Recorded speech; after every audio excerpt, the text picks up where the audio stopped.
డిగ్రీతో పాటు టాప్ ఎంఎన్సీలలో ఉద్యోగ అవకాశాలు కేవలం 3 months కోచింగ్ తో పాటు placement assistants. For details RK Global Business School, Dilsukh Nagar 9502255566.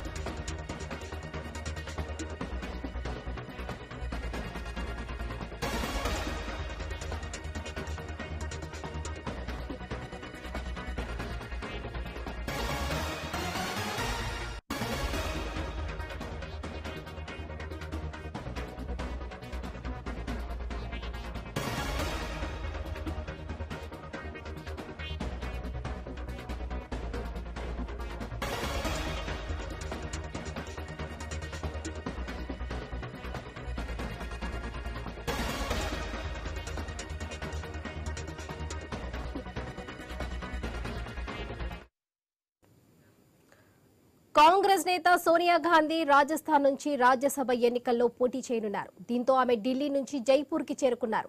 ఈ రోజు రాజస్థాన్ నుంచి రాజ్యసభ అభ్యర్థిగా నామినేషన్ దాఖలు చేయనున్నారు. సోనియా వెంట రాహుల్ గాంధీ ఉన్నారు. ప్రస్తుతం సోనియా గాంధీ రాయ్బరేలీ లోక్సభ స్థానం నుండి ప్రాతినిధ్యం వహిస్తున్నారు. నామినేషన్ పత్రాల సమర్పణకు ఈ రోజే లాస్ట్ డేట్ కావడంతో 27న ఎన్నికలు జరుగుతాయి. ప్రస్తుతం సోనియా గాంధీ తొలిసారిగా ఎగువ సభలో అడుగుపెట్టనున్నారు. రాయ్బరేలీ నుంచి ప్రియాంక పోటీ చేసే అవకాశం ఉన్నట్లు పార్టీ వర్గాలు భావిస్తున్నాయి. ఇక రాజస్థాన్ నుండి రాజ్యసభ ఎన్నికల్లో సోనియా గాంధీ పోటీ చేయబోతున్నారు. దీనిపై మరిన్ని అప్డేట్స్ మా ప్రతినిధి రామకృష్ణ అందిస్తారు. రామకృష్ణ, చెప్పండి. ఇక సోనియా గాంధీ రాజ్యసభకు నామినేషన్ వేయబోతున్నారు ఈ రోజు. మరి ఆమె రాజస్థాన్ బయలుదేరారు. జైపూర్ లోని ఆమె నామినేషన్ పత్రాలను దాఖలు చేస్తారు రిటర్నింగ్ ఆఫీసర్లకి. అయితే యాక్చువల్ గా ఆమెని ఇప్పటిదాకా ఆమె రాయబరేలీకి ప్రాతినిధ్యం వస్తున్నారు. ఆమె ఖమ్మం నుంచి కూడా పోటీ చేయాలని చెప్పేసి కూడా కోరారు. మరి అయినప్పటికీ కూడా ఖమ్మం నుంచి ఆమె పోటీ చేయడం లేదు. రాజ్యసభకు నామినేషన్ ఆమె దాఖలు చేయబోతున్నారు సోనియా గాంధీ. మరి ప్రియాంక చూసుకున్నట్టుగైతే రాయబరేలీ నుంచి ప్రియాంక, అయితే ఆంధ్రప్రదేశ్ నుంచి ఏదో ఒక తెలంగాణలో ఏదో ఒక నియోజకవర్గం నుంచి గాంధీ ఫ్యామిలీలో ఒకళ్ళు పోటీ చేస్తారు.